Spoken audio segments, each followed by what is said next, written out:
ito, at kalaunan ay tinapos ng kanyang asawa ang sarili dahil hindi na niya kinaya ang lahat. Ibinahagi rin ni Cassius ang kwento ng isang batang nakagat sa kanilang bayan. Dahil hindi tinamaan ang ugat, inabot ng ilang araw bago ito tuluyang magbago. Samantala, humanap si David ng isang pribadong lugar upang tingnan ang kanyang bukong-bukong at nabunyag na hindi pala ito napilipit. Ang sugat ay isang kagat at alam ni David na dapat niyang tapusin ang sarili, kaya itinutok niya ang baril, ngunit hindi niya magawa. Kinabukasan, nagpatuloy ang grupo sa paglalakbay. Habang naglalakad sila sa ilalim ng matinding araw, nakaramdam ng matinding pagkahilo si David at napansin ni Cassius ang dugo sa kanyang binti. Hinintay niyang mauna ng malayo ang mga babae bago niya itulak si David sa isang puno at suriin ang kanyang bukong-bukong upang makumpirma ang hinala. Binigyan siya ni Cassius ng pagpipilian na sabihin ito sa lahat sa sarili niyang paraan, ngunit kung hindi niya gagawin agad, babarilin niya siya. Pagsapit ng gabi, nakakita ang grupo ng isang bahay na may ilaw. Nang lumapit sila, may tinig na nagtanong kung ano ang kailangan nila. Sa tingin ni Cassius ay masyado itong delikado, ngunit lumapit si Abigail at ipinaliwanag na kailangan nila ng tulong, sinumpaang wala silang masamang balak at binanggit ang buntis na babae. Binuksan ni Norton ang pinto at tinutukan sila ng baril habang inuutos na iwan nila ang lahat ng armas sa isang bowl sa labas. Pagkatapos ay inimbitahan niya silang pumasok na may napakabait at palakaibigang kilos. Itinuro ni Cassius ang kuryente ng bahay at ipinaliwanag ni Norton na isa siyang inhinyero kaya gumawa siya ng ilang aparato na nagbibigay ng kuryente at mainit na tubig. Binanggit din niya ang isang asawa, ngunit hindi niya sinagot si Megan nang tanungin kung nasaan ito. Ibinahagi ni Norton ang kanyang tinapay at mga gulay sa kanila at masayang naligo si Abigail. Sa wakas, nakonekta ni Cassius ang kanyang laptop at nakatingin sa mga lumang larawan na nagbunyag na buntis ang kanyang asawa bago pa ang pandemya. Nang kamustahin ni Cassius si Megan, inamin nitong natatakot siya dahil hindi niya nararamdaman ang paggalaw ng sanggol mula nang dumating sila sa bahay. Pinangakuan niya si Cassius na kung may mangyari man sa kanya, poprotektahan niya ang kanyang anak. Pagkatapos nito, nag-alok si Norton ng inumin sa lahat at ipinaliwanag na 20 taon na siyang nakatira roon, ngunit wala na ang kanyang asawa. Narinig na raw niya sa radyo ang tungkol sa kolonya, ngunit wala siyang interes na sumama dahil mas gusto niyang mag-isa. Nagsimula ring mag-rant si Norton tungkol sa pagiging sobrang obsessed ng mga tao sa pagbabalik sa dating paraan ng pamumuhay at kung paanong karapat-dapat lang daw sa sangkatauhan ang pandemya dahil sinira nila ang planeta at ang kanilang mga prinsipyo. Ikinumpara pa niya ang virus sa ebolusyon, sinasabing tanging ang mga malalakas lamang ang nakaligtas. Napansin ni Cassius ang isang kakaibang kutsilyo sa mesa, ngunit agad itong kinuha ni Norton. Samantala, palala ng palala ang pakiramdam ni David, kaya nagmadali siyang pumasok sa banyo at napansing kumakalat na ang impeksyon. Paglabas niya, nadiskubre niyang wala ng malay ang kanyang mga kasama dahil nilagyan ng pampatulog ni Norton ang mga inumin. Nakasuot na ito ng lab coat at may hawak na kakaibang makina. Napansin ni Norton na infected si David at pinaandar ang makina na lumikha ng tunog na nagpa-collapse kay David sa matinding sakit. Ipinaliwanag ni Norton na ang aparato ay parang dog whistle na gumagana lamang sa mga infected bago tuluyang mawalan ng malay si David. Samantala, natagpuan na ng horde ang istasyon ng tren at ipinagpatuloy ang paghahanap. Ilang sandali pa, nagising si David at nadiskobring nakagapos ang buong grupo sa isang basement. Naroon si Norton, abalang nagtatala para sa kanyang eksperimento at ibinunyag na ikinulong niya sa isang hawla ang kanyang asawang infected. Pinakawalan niya ito at ginamit ang makina upang kontrolin ito at atakihin ang grupo. Sinipa ni Cassius at Abigail ang babae ng ilang beses upang mapigilan siya, kaya si David naman ang inatake. Nagawa niyang makawala sa tali upang lumaban. Ilang segundo lamang ang itinagal ng sagupaan bago madaig ni David ang babae at napilitan si Norton na gamitin ang kanyang makina upang pigilan si David sa pagliligtas sa iba. Gayunman, hindi pa tuluyang nagbabago si David kaya nagawa niyang tiisin ang sakit at putulin ang natitirang mga tali. Nakahanap si Cassius ng baril at sinubukang barilin si Norton, ngunit agad itong tumakas. Nagmadali ang grupo paakyat at ikinandado ang pinto sa likod nila, kaya sinimulan na manghampasi ni Norton ang pinto gamit ang palakol. Nakuha ni Abigail ang mga susi ng kotse ni Norton at kinuha ni Cassius ang kanilang mga gamit bago suntukin si David. Gusto na niya itong barilin agad, ngunit pinakiusapan siya ng mga babae na maghintay muna.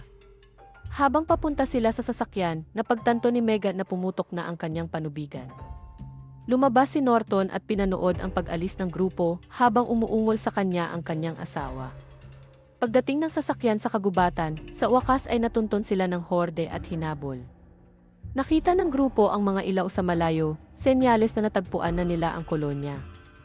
Sinubukan nilang magpatakbo ng mabilis, ngunit nabara ang daan ng isang puno, kaya napilitan silang magpatuloy ng naglalakad. Palapit na ng palapit ang horde, kaya nagpaputok sila, ngunit naubusan ng bala si David. Dahil magbabago rin naman siya, sinabi niya sa iba na umalis na habang binibigyan niya sila ng oras. Nagpaalam ng may bigat sa dibdib ang mag-asawa, at bago tuluyang umalis ang tatlo, ibinigay ni Cassius kay David ang kanyang bala. Nang makalayo na sila, nagsindi ng sigarilyo si David at sinimulang labanan ang mga feral ng harapan. Nakapatay siya ng ilan, ngunit bigla siyang sinorpresa ng malaking feral mula sa likuran at binali ang kanyang leg. Hinabol ng iba pang feral ang natitirang mga survivor, kaya napilitan si Abigail na magpaputok upang ipagtanggol si Cassius habang binubuhat nito si Megan. Sumigaw rin si Abigail ng saklolo at nakuha ang atensyon ng mga gwardya sa tarangkahan ng kolonya na agad binaputukan ang lahat ng feral na humahabol sa tatlo. Nang makita na natitirang horde ang mga bangkay at ang mga ilaw, agad silang bumalik sa kagubatan. Pagkatapos nito, pinapasok ang mga bayani sa kolonya at dinala si Megan sa infirmary kung saan inalagaan siya ng isang komadrona. Kinabukasan, matapos makilala ang leader ng kolonya, sinabi ni Cassius kay Abigail na dapat na silang umalis dahil hindi raw mapagkakatiwalaan ang mga tao. Ngunit pagod na si Abigail sa patuloy na pagtakas at binaliwala siya. Pagkatapos, kinausap ni Cassius ang komadrona na nagsabing maayos ang sanggol, ngunit ilang oras na lamang ang itatagal ng ina. Dinala ni Cassius ang kanyang kaibigan at nalaman na babae ang sanggol at pinangalan ng Hope. Ipinaalala ni Megan kay Cassius ang kanyang pangako at ibinigay sa kanya ang kwintas ng kanilang pamilya bago tuluyang pumanaw. Samantala, dumating si Norton sa kagubatan at natagpuan ang lahat ng mga bangkay. Habang naglalakad-lakad siya, nakita rin niya ang kolonya. Sa sandaling iyon, sinubukang salakayin siya ng horde, ngunit agad niya silang nakontrol gamit ang kanyang aparato at idineklara na oras na ng paghihiganti. Sa loob ng kolonya, inaalagaan ni Cassius si Hope at iniisip kung ano ang susunod niyang gagawin. Samantala, nakipagbonding si Abigail sa mga lokal na kabataan at sumama sa isang maliit na salu-salo sa gabi. May umikot na alak at nakatulog ang dalawang gwardiya, kaya sinamantala ng ilang kabataan ang pagkakataon upang pumasok sa isang lagusan. Sinundan sila ni Abigail at nakakita ng isang kakaibang remote control, ngunit pinigilan siya ni Roderick nang hawakan niya ito. Ipinaliwanag ni Roderick na ang buong bayan sa bangka ay may mga mina at ang remote ang magpapasabog dito kung sakaling makapasok ang mga feral. Makakaligtas ang mga tao sa pagsabog sa pamamagitan ng isang hatch sa lupa na magdadala sa kanila sa isang abandonadong dam. Kinaumagahan, nakita ni Norton ang isang gwardya sa isang bangka at humingi ng tulong. Matapos alisin ito, may isang feral na tumalon sa tubig at umakyat papasok sa kolonya upang patayin din ang isa pang gwardya. Ngayon, maaari nang pakawalan ni Norton ang buong horde upang umatake. Habang pinapatay ang mga survivor sa iba't ibang bahagi, may ilang armadong tao ang lumabas upang lumaban. Iniligtas ni Abigail si Roderick mula sa isang feral bago niya inatasan ang grupo ng mga kabataan. Ang may mga armas ay kailangang humanap ng mas mataas na pwesto upang magpaputok, at si Roderick ay dapat gabayan ang mga survivor patungo sa dam, habang siya naman ay hahanapin si Cassius. Habang kumakalat ang takot sa kolonya, kinuha ng komadrona si Hope mula kay Cassius upang makapaghanap ito kay Abigail. Nagsisimula ng maubusan ng bala ang mga may baril at tinangkang tumakas ng lider ng kolonya, ngunit agad siyang pinatay ng isang feral.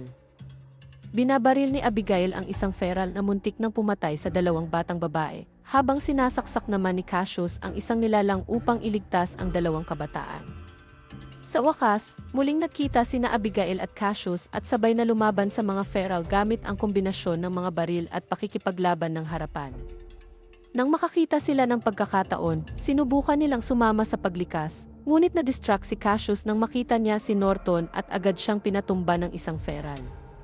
Nagawang masaksak ni Cassius ang nilalang, ngunit nakita siya ni Norton at sinimulang sipain habang nagsasalita tungkol sa paggawa ng mas ligtas na mundo. Matapos ang ilang sagupaan, nakatayo si Cassius at itinulak si Norton sa isang pader. Paulit-ulit na hinahampas ang aparato nito hanggang sa tuluyan itong masira. Pagkatapos ay tumakbo si Cassius pabalik kay Abigail habang sinugod ng mga feral si Norton at pinatay siya. Natapos ng mga survivor ang pagtawid sa lagusan at nakarating sa dam, kaya hiniling nila kay Roderick na pasabugin ang mga pampasabog. Ngunit nag-alinlangan siya dahil hindi pa nakakalabas si Abigail. Sa loob ng kolonya, sinubukang atakihin ng malaking feral si Abigail kaya hinampas ito ni Cassius gamit ang isang sagwan. Nang bumagsak ang nilalang, napansin ni Abigail ang pulseras nito at napagtantong ito pala ang kanyang ama, isang katotohanang ikinagulat at ikinapako niya sa kinatatayuan. Dahil sa pagkabigla, nanigas si Abigail kaya kinailangan siyang gisingin ni Cassius sa realidad at hilahin papunta sa hatch. Nakapasok ang dalawa sa lagusan sa mismong sandaling napagod na si Roderick sa paghihintay at pinasabog ang buong lugar na ikinamatay ng lahat ng feral sa kolonya. Pagkatapos, natuklasan ng mga survivor na may isang infected na lalaki sa kanila. Habang sinusubukan ni Cassius na pakalmahin ito, may isang feral na biglang sumulpot at pinatay ang lalaki. Pagkatapos ay hinarap nito si Cassius at nagsimula ang isang matinding labanan. Paulit-ulit silang nagpalitan ng hampas hanggang sa bumagsak sila sa lupa, kung saan muntik nang makagat ng feral si Cassius.